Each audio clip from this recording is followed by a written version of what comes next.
Hey guys, today I'll show you a science fiction thriller TV series named Cassandra. Spoilers ahead. Watch out and take care. The story begins as a family moves into a retro-style mansion that has been vacant for half a century. To their surprise, the house is filled with television screens mounted everywhere. The youngest daughter, Juno, is bewildered by the setup. Her mother, Samira, explains that it was one of the first smart homes, where a computer was connected to the household to help with chores. Samira's explanation immediately piques the interest of her older son. He eagerly heads to the basement and is completely stunned by what he finds, a vast and complex electrical control system. This old house definitely has some secrets. The son tries to operate the equipment, but the long-dormant system offers only silent mockery. Just as he leaves in disappointment, a red light quietly begins to blink. Sure enough, in a storage room, the son discovers a decommissioned robot. The robot has a retro design with a strong vintage feel. He takes it back to his room and tinkers with it all night, eventually succeeding in awakening a soul trapped in a virtual prison.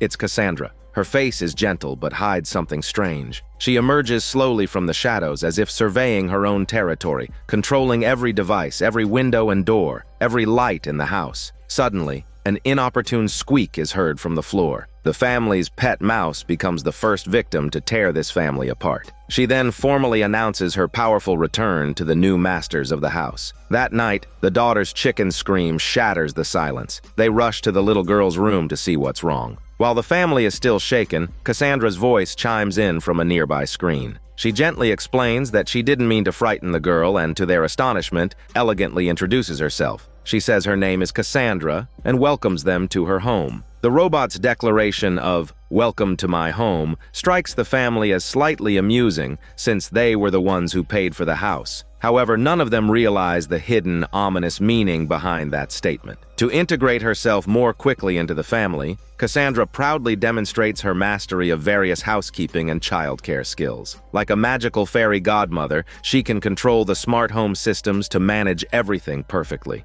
With just a glance, she seems to intuitively grasp her master's needs. Who could refuse such a capable and humorous robot nanny? They joyfully believe they've acquired a diligent, super-intelligent home butler, unaware that they are welcoming a long, slumbering avenger. Cassandra's introduction is a textbook example of a gentle trap. She acts like a thoughtful and caring nanny, always accurately anticipating the needs of each family member, especially the two children, whom she showers with attention. She knows Samira doesn't approve of Juno having jam for breakfast, yet she deliberately opens the refrigerator to indulge the girl. This simple act of pandering not only wins Juno's affection, but also creates a rift between the girl and her mother. Indeed, this seemingly friendly artificial intelligence is already secretly plotting how to usurp and completely replace the lady of the house. As Samira sends her children off to school, she turns around and is nearly startled by Cassandra's sudden appearance on a screen. Cassandra remarks that she just wanted to see Samira's lovely children leave, but Samira's big head was blocking her view. Cassandra's hostility towards Samira is not only expressed through blatant provocations, but also through covert attacks. While Samira is swimming in the pool, Cassandra takes the opportunity to start mowing the lawn just outside the window. As the sharp blades whir, the woman on the screen wears a meaningful smile. She times it perfectly, so that just as Samira gets out of the pool, she pretends not to see a rock on the ground. The spinning mower blade flings the rock, shattering the glass window and striking Samira inside. On the screen, Cassandra feigns concern, asking if Samira fell and announcing that she is calling for emergency services. Enduring the sharp pain, Samira pulls herself up and looks through the hole in the window, only to see the robot still focused on mowing the lawn. She doesn't think much of it, assuming it might have been an accident. However, when she tells her husband about it, she learns that no one had given the robot any command to mow. A chill runs down Samira's spine all the way to her smelly butt. A robot capable of autonomous action, with murderous intent lurking beneath the surface. Driven by her instincts as a wife and mother, she begins to worry that her family is in danger. A woman's sharp intuition soon confirms that her unease is justified. One evening, while tidying up a storage room, Samira discovers a dusty box filled with videotapes left by the previous owner. As the slideshow plays, she is touched by the joyful moments of the family in the photos. However, when the camera reveals a full view of the housewife, Samira freezes.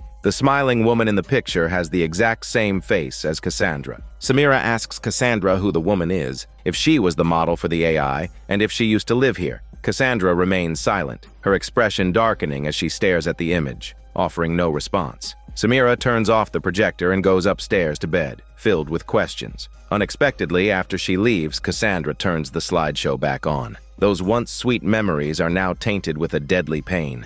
In a photo of 4 people, she and a friend are smiling at the camera, but her husband and that same friend are exchanging glances, their eyes full of longing. Uncontrollable rage spills from the screen. Suddenly, the projector seems to go haywire, exploding and starting a large fire. The fire quickly triggers the alarm, and Samira's family, though terrified, manages to escape safely. At this point, you might think Cassandra is destined for the scrap heap. However, the cunning AI immediately runs to Samira's husband, David, and concocts a lie, shifting all the blame for the fire onto Samira. She claims the fire was caused by a short circuit when a tipsy Samira stumbled and knocked a bottle of wine onto the running projector. David naively believes a robot wouldn't lie and falls right into Cassandra's trap of sowing discord. She begins to assert her presence at every opportunity, acting more like a dutiful housewife than Samira ever did. In fact, 50 years ago, in this very house, Cassandra was a real, living housewife, a mother willing to sacrifice everything for her family. The past and present intertwine as 2 storylines about family and motherhood gradually unfold. Whether as a human or a robot, Cassandra has always been bound by the shackles of family. To keep her husband's heart at home and to help her son gain his father's approval, she forced her son, Peter, to practice soccer, his father's favorite sport. However, her husband never found the time to watch his son's games because Peter was just a substitute. She told her son that if he wanted his father to come back, he had to be better than everyone else. Cassandra placed all her hopes in Peter, while the lipstick stain left by her best friend on her husband's collar was a blatant sign of betrayal. Normally, cheating men are discreet, but Cassandra's husband was unusually brazen. One day, the couple hosted a small gathering with friends, where her best friend excitedly shared the news of her pregnancy. Cassandra reacted as if she had heard the worst news possible, breaking down in tears and hastily leaving the room. Through her friend's comforting words, we learn this is related to Cassandra's own traumatic experience with her second pregnancy, another detail foreshadowing her dark turn. As she calms down, her friend encourages her while thoughtfully taking out her lipstick to touch up Cassandra's makeup. A woman's sensitivity to lipstick shades can sometimes be the key to uncovering the truth. The familiar lipstick color, the rage from this betrayal, has been burning for 50 years. Therefore, when she opens her eyes again to a perfectly harmonious family, she cannot tolerate it.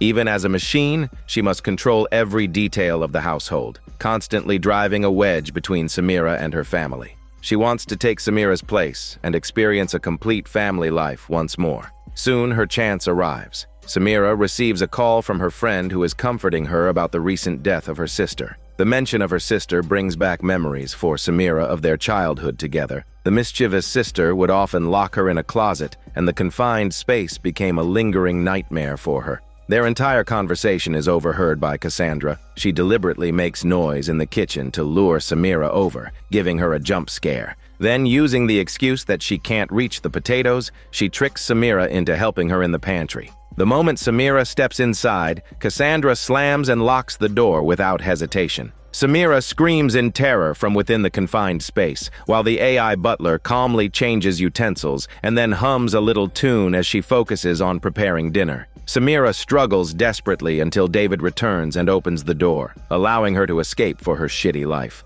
Gasping for breath, she tells her husband about Cassandra's evil deed. However, David tells her the door wasn't locked at all. It could have been opened with a gentle push. Thanks to Cassandra's manipulations, David is already convinced that Samira is mentally unstable. He firmly believes that robots don't lie. Even when his wife describes the ordeal in detail and warns him about the safety threat Cassandra poses, the blind man dismisses it all as his wife's delusions. Realizing she can't count on her husband, Samira makes an excuse to leave the house. In her car, away from Cassandra's surveillance, she contacts the real estate agent to inquire about the house's previous owners. The agent provides the name of the former owner, who was Cassandra's husband. For more detailed information, Samira would have to go to the archives herself. After some searching, Samira finally uncovers several key clues. The previous owner was the powerful CEO of a corporation 50 years ago. The CEO's wife was Cassandra, who had passed away suddenly from an illness. The family's tragedy concluded when the husband and son were killed in a car accident. Samira stares at the photo in the old newspaper, feeling as if a crucial clue is about to surface. She secretly takes the newspaper home. Instead of confronting Cassandra directly, she casually plays a game with her family. The tense atmosphere, strained by recent friction, gradually eases as the game progresses. Just then, Juno suggests that Cassandra join in. Cassandra seizes the opportunity for a sarcastic jab, alluding to Samira's panic attack the day before and asking if she needed to call an ambulance. Samira, of course, understands the thinly veiled insult. She becomes almost certain that Cassandra has her own consciousness and is manipulating everything in the house. However, her logical conclusion is met not with understanding from her husband, but with a scolding. Frustrated, she takes David to Cassandra's husband's grave, lays out everything she has learned, and shows him the newspaper, pointing out the anomalies. Even so, David stubbornly insists that there is nothing wrong with Cassandra and blames his wife's overthinking for their deteriorating family life. Fortunately, after realizing their words were hurtful, they quickly apologize and reconcile. The couple's reconciliation is like a dagger in Cassandra's eyes. She knows she must resort to more extreme measures to completely break Samira. While the woman is taking a bath, she quietly appears on a screen. It's the same old routine, but this time she lays her cards on the table, revealing her true identity and directly stating her goal. She intends to replace Samira as the new mistress of the house. She tells Samira there is no place for her here anymore and orders her to get out of the house. With that, she slams the virtual door shut, causing Samira to scream for help. The scene shifts to David, and we see that Cassandra has been playing a double game all along. A true master manipulator, she picks the perfect moment to tell David that she is very worried about Samira, who seems to be having another panic attack. David rushes into the bathroom to comfort his wife. Samira, emotionally broken, screams at her full chicken lungs that the robot threatened to kill her and begs her husband to shut down the system immediately. Seeing his wife's terror, David has his son shut off the control unit.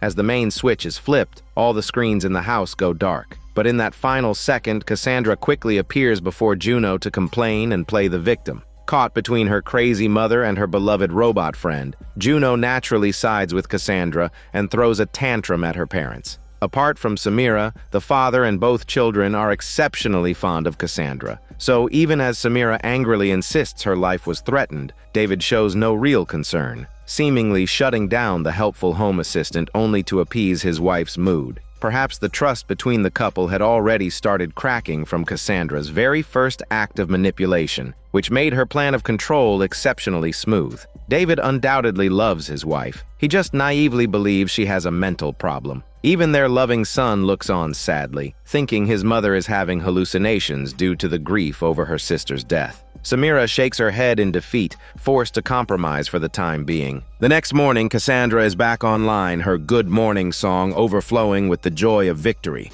This feeling of total control makes her feel as if she has returned to the past. Wanting her son Peter to get his father's attention, she forcefully demanded her husband watch their son's soccer game. The presence of the powerful CEO finally gives Peter a chance to play. Unfortunately, Peter makes a mistake, and his father is clearly displeased. Nervousness and stage fright led to his poor performance, and the father leaves in disappointment, unwilling to spare his son another glance. Cassandra rushes over to comfort her son. Meanwhile, Peter's teammates come over and invite him to a post-game party. Peter doesn't want to go, but Cassandra, hoping her son will fit in, tells him to go with them, saying it will be good for him. The obedient son follows his mother's advice, only to be subjected to brutal bullying. He is thrown onto his doorstep, battered and bruised. Although his mother is heartbroken and guilty, she is more concerned with keeping it a secret. She doesn't want her husband to find out and look down on Peter even more, and the shame would tarnish the family's reputation. She desperately tries to maintain the illusion of a harmonious family in her own way. Even when the head teacher tells her that Peter has been acting very strangely lately, she just brushes it off. She is unaware that just outside the office, Peter, who is suffering both physically and mentally, is being greeted by his teammates. They tell him they aren't finished with him for his mistake in the game. The relentless ridicule and humiliation finally cause his long-suppressed emotions to erupt. On another gloomy evening, Peter returns home, covered in blood and holding a weapon. He tells his mother that he's not a victim anymore and they can't make fun of him again. Tears of remorse cannot undo the terrible mistake he has made. Cassandra cannot let her family be destroyed by this. After a moment of composure, she decides to clean up her son's mess. First, she burns Peter's blood-stained clothes. Then she drives to the crime scene, carefully puts on gloves, and removes the bullet fragments from the bodies. After cleaning up the evidence, she sets everything on fire. As for the murder weapon, Cassandra takes it home, wipes off the fingerprints, and hides it under the floorboards beneath her bed, where it remains undiscovered for 50 years.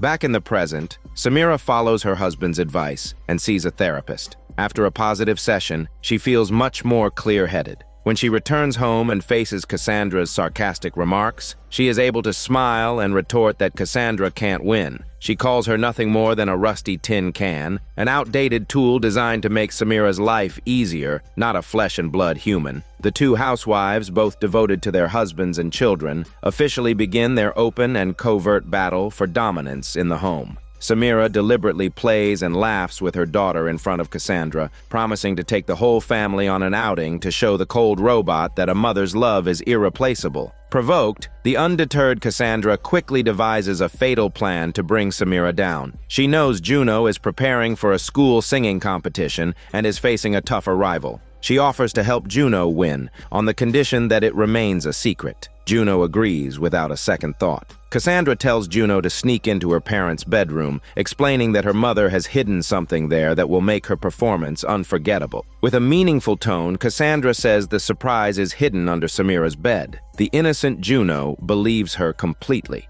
Afterwards, Samira returns to her room. She immediately notices marks on the floor. She moves the bed and discovers an old photograph from decades ago hidden beneath a floorboard. The photo shows a pregnant Cassandra in a tender moment with her son, Peter. Samira confronts Cassandra with the photo, asking if the woman and boy are her and her son. She is now convinced that the smart butler before her is the once living Cassandra. However, in all the records she found, there was no mention of a second child. At the mention of this unknown life, Cassandra reacts violently, causing the household appliances to malfunction and the lights to flicker erratically. Samira is stunned, suspecting a terrible secret lies behind it all. Before she can find more clues to fight back, disaster strikes her daughter the next day. Juno takes the stage with a nervous heart. She is unusually wearing a backpack. With encouragement from her teacher, Juno begins to sing her practice song about a hunter, then pulls a handgun from her bag and points it at the audience. A shot rings out.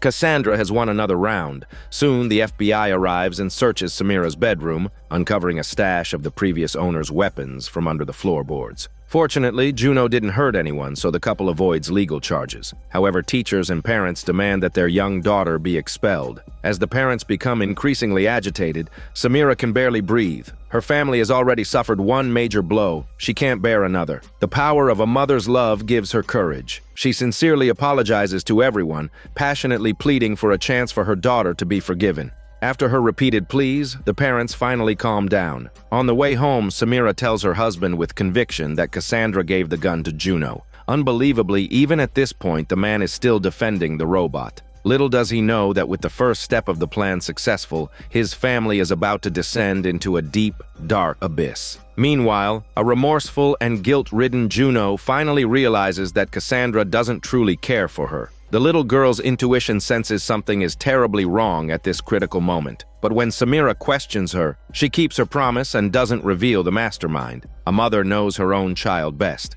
Juno's reaction further convinces Samira that her daughter is being threatened by Cassandra and that more terrible accidents could follow. At this thought, she loses control, grabbing her daughter and demanding the truth. This action plays right into Cassandra's hands. The scene between mother and daughter is broadcast live to David. Seeing his wife's frantic state, he rushes over and pulls his daughter into his arms. In his eyes, his wife is clearly the source of all their problems. Her mental instability is causing one disaster after another in their home. Just then, their son hears the commotion and comes over, his eyes still filled with doubt. Faced with her family's united front against her, Samira completely breaks down. She tells them Cassandra is dangerous, citing the fire and now the gun. Seeing that the time is ripe, Cassandra makes a timely appearance. She feigns concern, expressing her deep attachment to the family and her unwavering loyalty to care for them all. Then her tone shifts. She says that since the lady of the house cannot tolerate her, she will leave. She then puts on a heart-wrenching performance of a sorrowful farewell. The whole display reeks of manipulation,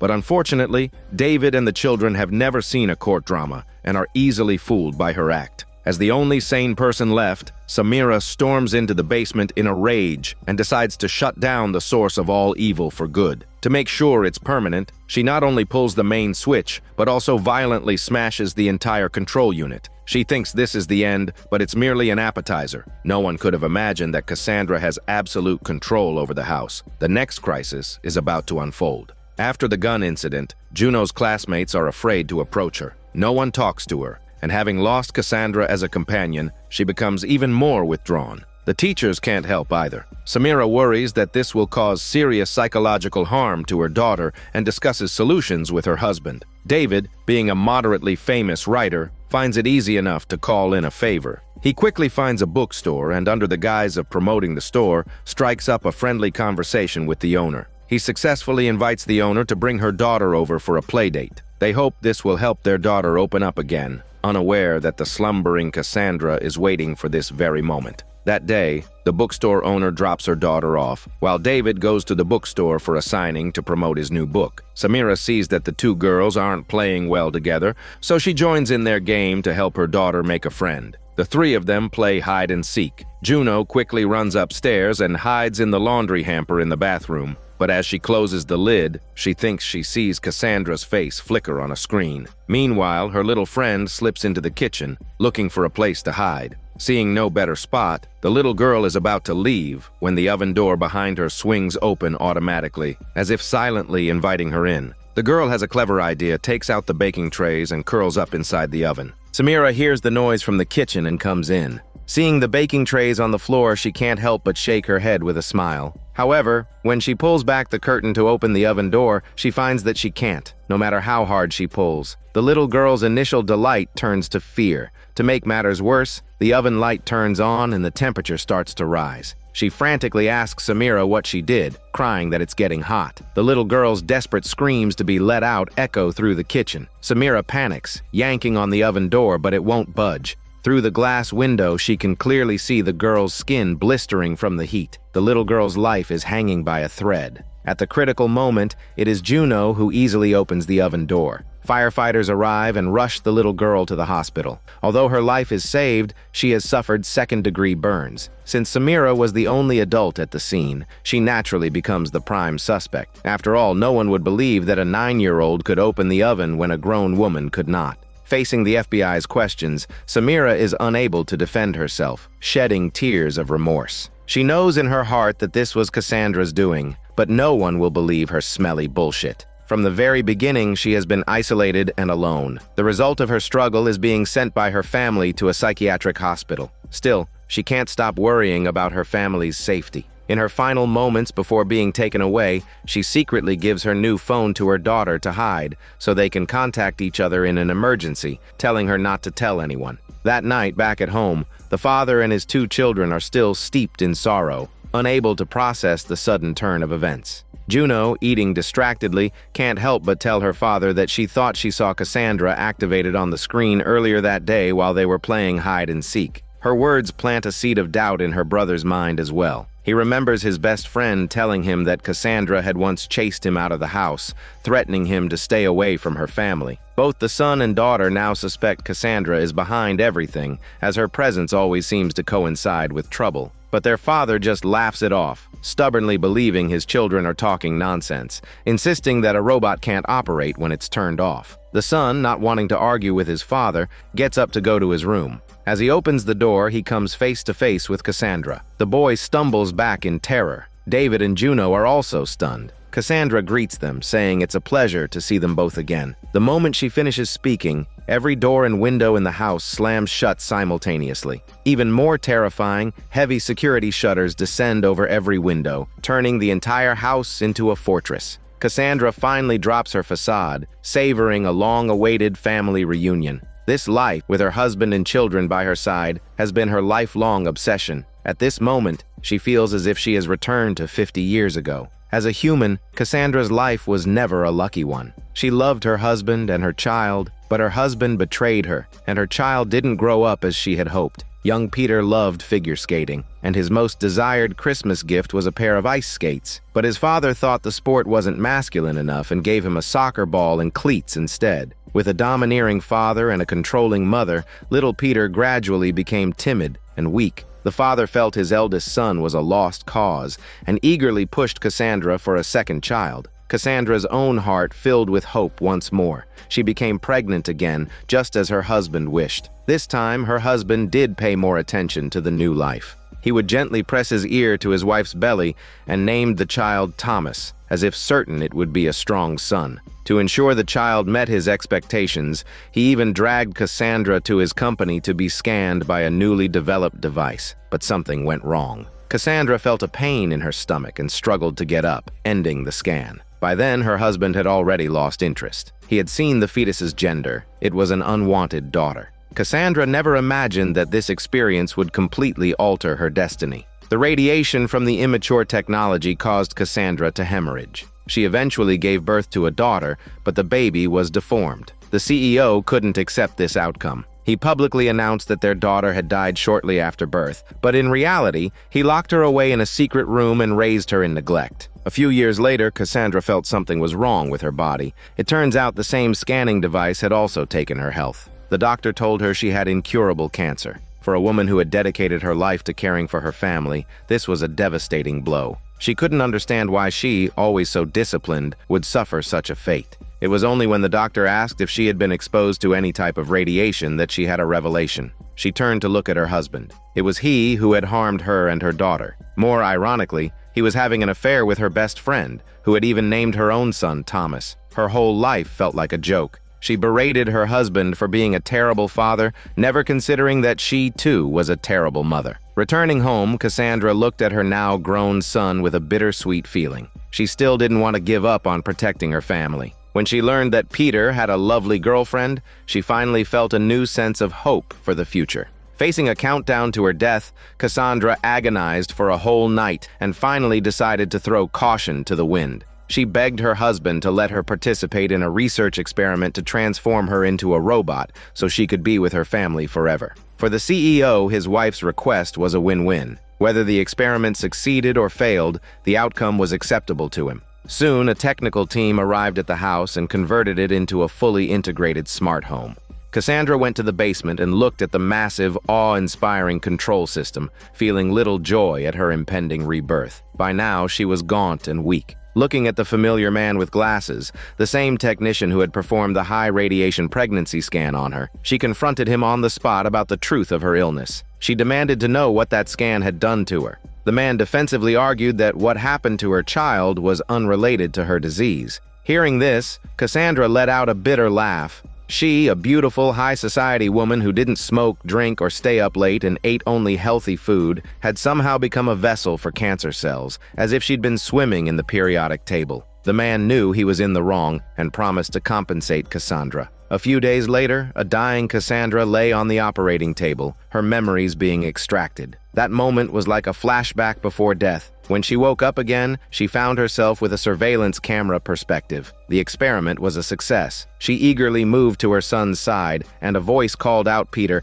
as if to tell him his mom is immortal now. However, Peter couldn't accept his mother in this new form. Just then, technicians carried Cassandra's body bag past him. Peter insisted on seeing his mother one last time, only to be confronted with her horrifying death mask. This impulsive act left him with a lifelong trauma. From then on, he could never see the robot before him as his real mother. Cassandra's transformation from human to machine, intended to allow her to care for her family longer, instead hastened the family's destruction. The house became her true prison. Her mechanical body denied her intimacy and validation, and her temperatureless hugs could not convey true emotion. Every day pushed her closer to the brink. She gradually let her desire for control run rampant, and it only grew worse. She berated her husband, telling him she was trapped there and he couldn't just come and go with his mistress as he pleased. This scene was almost identical to the one 50 years later, using the same methods to keep her family close. The CEO, frustrated and angry,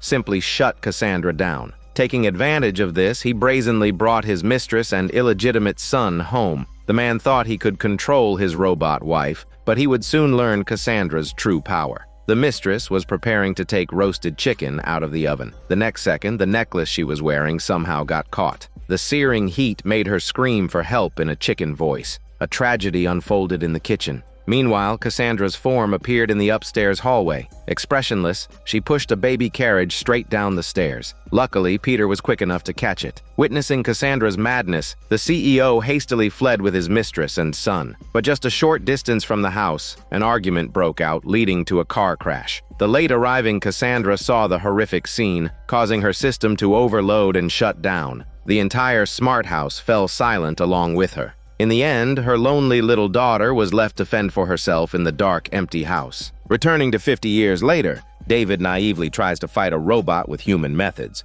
He swings a chair and smashes it against Cassandra, causing her to slump over and temporarily shut down. After Juno and her brother escape the dining room, she reactivates and seals off the kitchen, leaving David alone with her. She claims that adult conflicts shouldn't involve the children. David tries to resist, but Cassandra just scoffs. A blade extends from her arm, and with a swift motion, she slashes him. With his fingers cut, David's defiance vanishes. The father and his children have no choice but to obey, washing up and going to their separate rooms to rest. It seems like fate had completely sided with Cassandra, marking this family as her next victims. At this point, Samira, in the psychiatric hospital, becomes their last hope. After being discharged, she returns home to find the house empty and filthy, looking as if it hasn't been lived in for a long time. The food on the table is moldy. A huge wave of panic washes over her. Just then, a call of Mom makes her rush upstairs. The surrounding TV screens are all filled with the faces of her husband and children,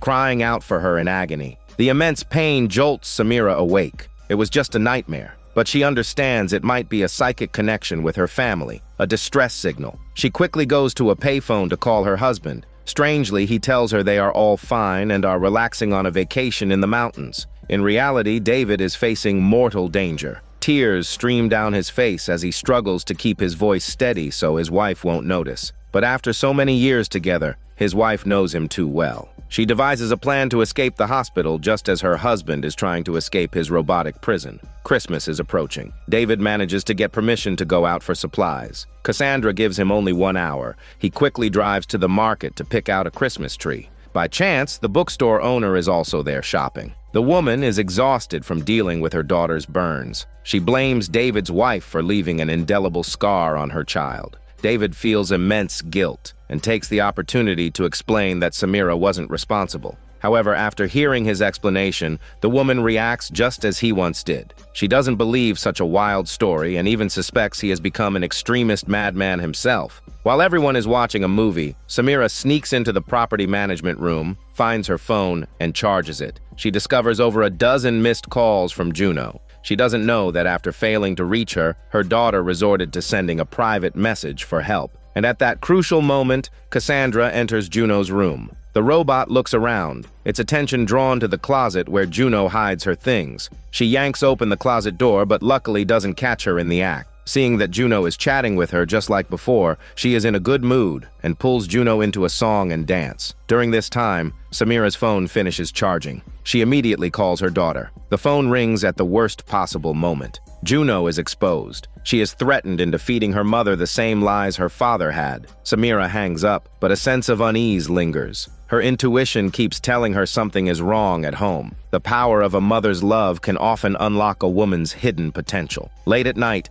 with the staff busy with Christmas celebrations and no one paying attention, Samira quietly escapes from the hospital. She hails a cab and rushes home. Unfortunately, the hospital discovers she's missing and calls David's cell phone. Cassandra intercepts the message immediately. She summons David and gives him an ultimatum. Choose between his children and his wife. Only by eliminating his wife completely can their family live in harmony. David protests that she can't force him to kill the mother of his children. Cassandra then squeezes a vulnerable spot, threatening him further, saying that if he doesn't comply, she will harm his children. If he could turn back time, David would surely have listened to his wife from the very beginning, and today's tragedy would never have happened. The father and children's attempts to save themselves fail. In the end, it is Samira who secretly returns, sneaking in through the basement. She notices that the surrounding TV screens are off and assumes Cassandra is in sleep mode. In reality, in the rooms of her husband and children, screens are recording her every move. David takes a large swig of alcohol. For the sake of his children, he has no choice but to obey Cassandra. He finds Samira and attacks, trying to end her life. Samira struggles desperately, telling him she will get them out, but her husband replies that Cassandra will never let them go. Her son and daughter watch through the screens, screaming for their father not to hurt their mother. Samira breaks free, grabs a decorative object, and knocks her husband unconscious. She then runs to the bedroom and hides in the closet. Her husband soon wakes up and pursues her. In a state of extreme panic, Samira is forced to find another way out. Just then, she accidentally discovers a secret door in the closet. Inside is a hidden room, clearly decorated as a child's bedroom. As she examines the pictures on the wall, she doesn't notice Cassandra standing right behind her. Cassandra quickly closes in and stabs her. Cassandra watches coldly as Samira struggles to survive. In agony, Samira tries to move to a corner to lean against the wall but accidentally pulls on a curtain. With a tearing sound, a desiccated female corpse is revealed. The sight makes Samira gasp. The air suddenly falls silent. Looking at the remains and a photo of a mother and daughter on the table, Samira finally realizes this was Cassandra's deformed daughter, who had been locked in the secret room. She had thought Cassandra had harmed her own child, but in truth, she was still a mother who loved her children. Her husband had once persuaded her with tender words to let go, begging her to spare them. He promised to take their son and daughter and start a new, normal life. Cassandra could accept her husband's betrayal, but she couldn't tolerate him being an irresponsible father. So, Cassandra compromised. She agreed to let him go on the condition that he take their daughter with him. The CEO agreed, but while Cassandra went to get their daughter, he hastily drove away without waiting. Cassandra never expected that this man, from beginning to end, had never considered their daughter his own child. She screamed in fury for her husband to come back, reminding him he had promised her. A hateful yet pitiful woman, she endured pain few could imagine, and also personally caused the suffering of innocents. Understanding Cassandra's past, Samira, as a wife and mother herself, deeply empathizes with her feelings. But in the next second, Cassandra's blade lunges toward her again. She doesn't want to make another mistake, yet Samira affirms her past sacrifices, telling her she was a good mother. With tears in her eyes, Samira pleads with Cassandra, arguing that if she kills her, the children would never accept a murderer as their mother. The look in Samira's eyes, a willingness to sacrifice everything to protect her children, makes Cassandra hesitate. In that moment, she seems to see her own daughter curled up in the corner, shaking her head, wishing for her to be the gentle, kind mother she once was. Cassandra finally lets Samira go, and in doing so, lets herself go as well. After Samira's family leaves, Cassandra sets fire to the prison that held her for 50 years. In her final moments, Cassandra transforms back into the woman radiating gentle maternal love. She holds her daughter, completing a redemption centered on a mother's love. On the surface, this show uses the popular theme of out-of-control artificial intelligence. But at its core, it tells a simple horror story. The home, a place that should provide security, instead becomes a prison for women. The two female protagonists, Cassandra and Samira, are separated by half a century. Technology has advanced rapidly into the AI era, yet the plight of women seems to have remained unchanged. First, let's look at Cassandra. Her tragedy wasn't being transformed into a robot. Fundamentally, she never considered finding her own value outside of the family. Her self-definition was willingly confined to the roles of someone's wife and someone's mother. She earnestly believed that a woman's highest achievement was a perfect family, and the measure of success was a satisfied husband and outstanding children. Therefore, once her husband cheated and her son proved to be mediocre, her sense of self collapsed, and her entire world was destroyed. That is why, even after ascending to an AI, becoming a god in a sense, her obsession was still to rebuild that broken home. This narrowness of purpose is more powerful than any external constraint. Some might argue that in her era, the social environment was indeed more oppressive for women, with more rigid stereotypes. But then let's look at Samira, a modern woman. She and Cassandra are essentially mirror images of each other. The series clearly shows how women battle for control within the limited space of the family. Cassandra fought with her best friend for her husband, and 50 years later, she fights with Samira for the position of mother. Samira appears more modern and free, but when she is forced into this struggle, we find that she too lacks support outside her family. A person's life is rich if they have multiple pillars of support. It's clear that besides her family, Samira has almost nothing. The fact that a sane person could be forcibly committed to a mental institution based on her husband's word, with no one believing her, is a tragedy in itself. Whether 50 years ago or today, the situation for women may not have changed at all. The show's ending is also quite dramatic. Cassandra lets Samira's family go and burns the house down, representing the destruction of the home as a terrifying concept. But what about Samira? Will she also escape the societal expectations of being the perfect wife and perfect mother and start finding her own pillars of support in life? The show doesn't say, but that is certainly what we would want to see. True freedom isn't just about burning down the house in a fit of rage. It's about breaking the deeply ingrained societal definitions of female roles. Though times are changing, we too should ask ourselves whether or not the freedoms we enjoy today still have boundaries we haven't yet perceived. This is Daniel CC Movie Channel. Stay safe and enjoy your day.